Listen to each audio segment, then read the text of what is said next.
Metro Manila mayors are rolling up their sleeves for the planned shift to granular lockdowns after the MECQ period.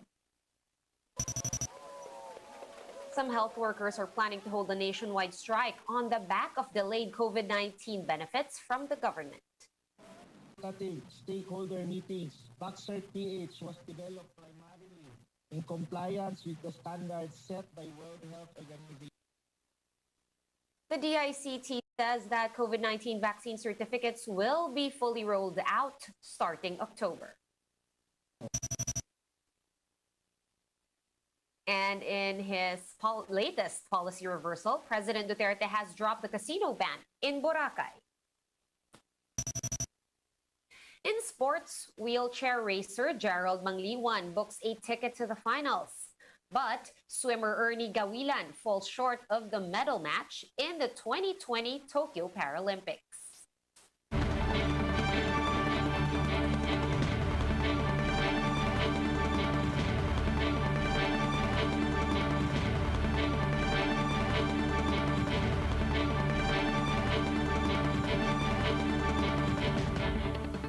Fast, focused, and fearless. Here's a roundup of stories we're watching now. I'm Sean Yao. The Interior Department has emphasized the vital role of LGUs in implementing the shift to granular lockdowns after the end of August. Let's talk about this more with MMDA Chairman Benhur Abalos. He joins us over the phone. Chairman Abalos, good evening. Hi.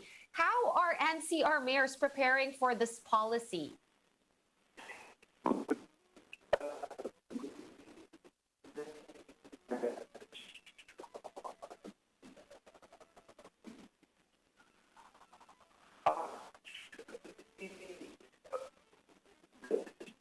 All right, it seems we have some technical difficulties and a bad phone connection with Chairman Abalos, so we'll try to fix that and we'll get back to him in just a minute or after this story from Greg Gregorio with the Health Department vowing to give benefits for more healthcare workers as massive protests loom. The Alliance of Health Workers has been staging protests due to unpaid COVID-19 benefits. HCW President Robert Mendoza said they are giving the Health Department until August 31 or else at least 2,000 of their members nationwide will hold different forms of strike. Kasama dito yung malaking mobilization sa Department of Health talaga na dapat magsama-sama ang mga health workers dahil matagal na tayong nananawagan na go resign or go out sa Department of Health. Aside from the special risk allowance, Mendoza called on the DOH to release their meal subsidy, as well as their active hazard duty pay, dating back from December 2020 to June this year.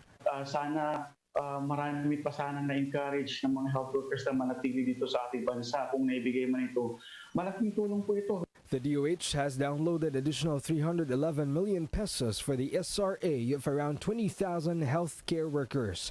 When asked about the looming strike, Health Undersecretary Maria Rosario Vergere has this to say. Ginagawa po namin lahat ng aming makakaya para matugunan po natin ang kahilingan ng ating mga healthcare workers. Sanang isipin na lang po natin lahat ngayon yung mga pasyente po na nangangailangan lahat ng serbisyo nating lahat. Vergere noted that they have already requested an additional fund for the SRA of 17,000 more health workers. And the list will further expand as health facilities continue to submit the details of beneficiaries. The DOH is also now coordinating with lawmakers to cover healthcare workers without direct exposure to COVID-19 patients.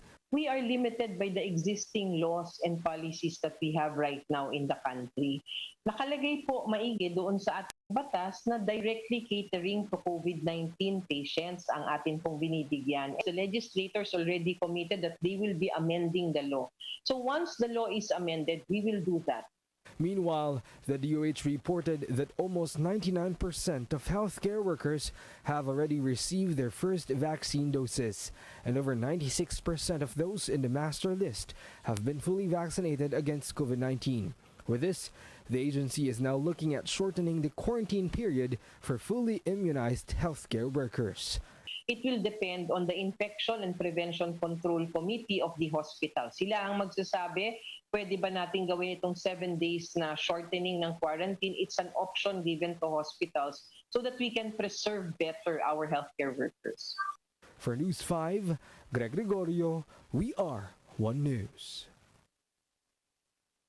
All right, let's circle back to our top story with the Interior Department emphasizing that the LGUs are vital in implementing the shift to granular lockdowns next month. We have with us on the phone Chairman Abalos of the MMDA. Chairman Abalos, hi, can you hear us now? How are NCR mayors preparing for this policy change? Well, we have really prepared for this. In fact, as of now, we've got about 31,000 households and even some floors and streets under granular lockdowns. All right. Has the DILG already formally ordered Metro Manila mayors to prepare for these granular lockdowns? And can we expect the rules to be the same across all NCR cities and municipality? Well, we have done this before, even last year. We're used to this because granular lockdowns are, I would say, on a micro, it's more surgical. We could just pinpoint certain area that have high degree of infections and then just have a lockdown within the area. However, Sean, right now, really, the mayors are spending millions for food for those in the isolation, quarantine, and even for the lockdown. That's why I've asked the national authorities for possibly resource sharing or even cost sharing of this food because there might come a time when we would be having so many lockdowns, medyo yung pera yung pera ng mga mayors, hindi na ganun kadami, because they have to attend to so many things. That's why as early as now we All right. So what you're saying, yeah. So just to get it straight, Chairman Abalos, what you're saying is this will be similar to the granular lockdowns that were already previously imposed in some LGUs, right? Will there be any changes in the rules or the guidelines? No, it's the same, Sean. It's the same. All right. And can we expect it to be barangay-based or could it even be smaller, like per street or maybe per building in some cases? How will this work? Well, there's actually a formula there. We've got certain protocols. If, for example, if it's a condominium, you could close one room or even one floor. It depends on the number of those who are infected. In the households level, you could close one or two or even three houses or even one street. There are numbers in the protocols or even one barangay at that. So we have to follow these protocols strictly. We've been used to this. We've done this last year and we're doing it right now. All right. And will it be true, Chairman Abalos, that only healthcare workers will be allowed to go out in areas on granular lockdown? What then happens to the other APORs who need to go to work? This was said by USEC, DILG USEC Densing, sir. Well, we must remember that the real objective of a lockdown is to prevent infection. If there are areas continue to be highly infectious, and the individual just, it could be highly infectious, contagious, or even aggressive, as a matter of principle, we should never allow anyone to go out.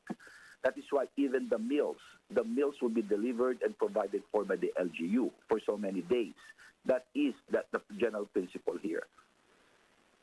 All right, so absolutely no one getting out from a granular lockdown. Now, I guess my next question, Chairman, will it be on the Yes.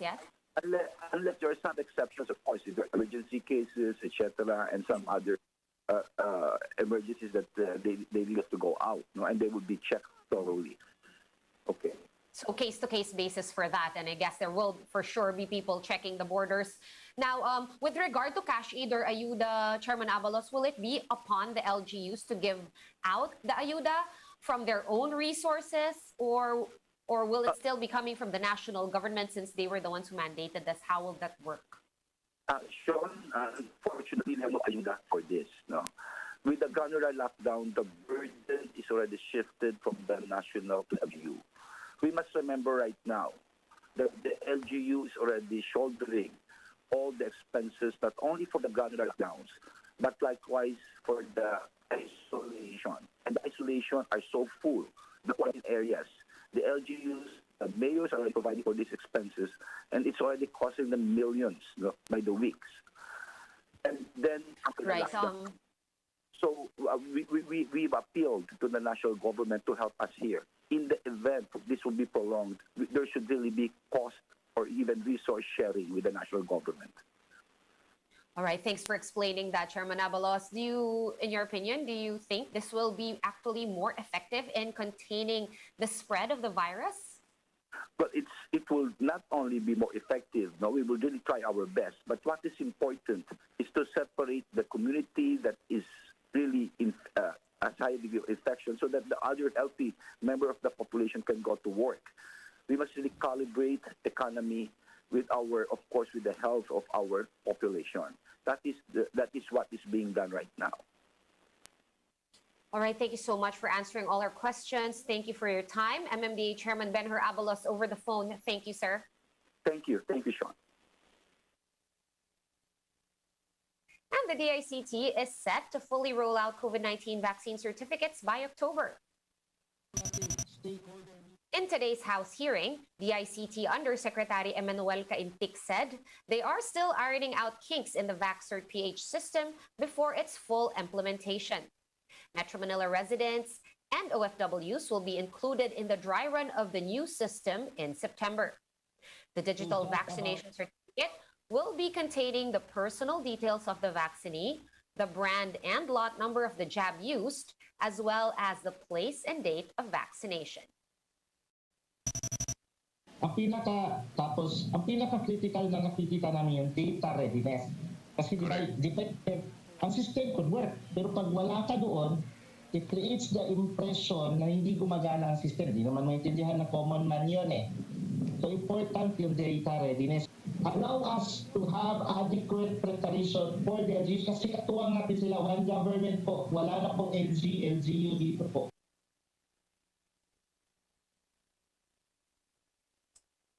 And President Duterte is now allowing casinos to be built in Boracay. It is in reversal of his stance from years ago. The 3-year ban on new casino licenses has also been lifted. We have mobile journalist Pamela Vasquez giving us a front seat to the story.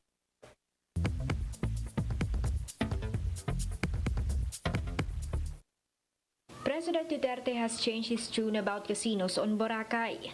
In 2018, he shut down a plan by Macau's Galaxy Entertainment to build a $500 million casino resort on the island. But now, he says we need the money. Magsabi ka, to si Duterte, bakit sabi mo ayaw mo ng sugal? Tapos ngayon, baski yung sa Boracay, yung gambling house doon, ini-encourage yung buksan para sa tourist.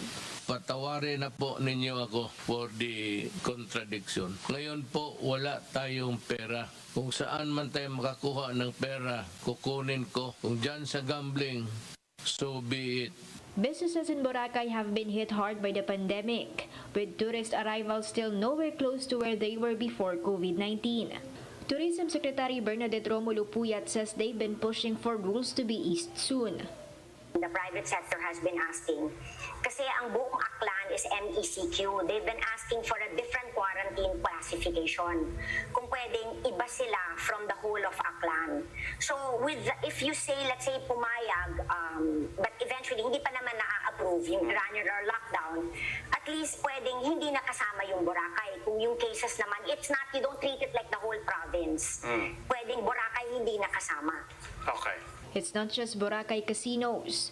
PAGCOR has also confirmed that the 3-year-old moratorium on new casino licenses has been lifted, which means anyone can apply to build one anywhere in the Philippines. Amid falling revenues, the government is betting on online gaming in a big way. We are relying mostly on our online operations, which is the POGO, the eSabong, the online e-games, and the online e-bingo, and the junket and e-junket operations. Duterte had famously begun his presidency declaring that he hated gambling and that he won't allow it during his term. After shutting down Boracay for 6 months for a cleanup, he said Boracay should remain casino-free.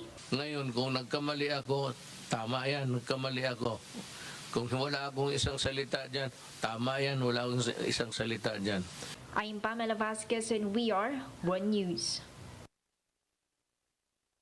Let's take a quick look at today's other top stories. Justice Secretary Menardo Guevara has ordered the Investigation Bureau to probe the death of lawyer Rex Fernandez in Cebu City. An unidentified gunman shot Fernandez, who was a human rights lawyer, in his car yesterday. His driver also sustained a gunshot wound and is in the hospital. In Afghanistan, an Islamic State suicide bomber killed 85 people, including 13 U.S. soldiers, after twin blasts outside the Kabul airport. ISIS, an enemy of the Taliban and the West, said that one of its suicide bombers targeted translators and collaborators with the American Army. U.S. President Joe Biden vowed to hunt down those responsible for the blasts. In sports, wheelchair racer Gerald Mangliwan is headed to the finals of the 400-meter T52 race event in the Tokyo Paralympics.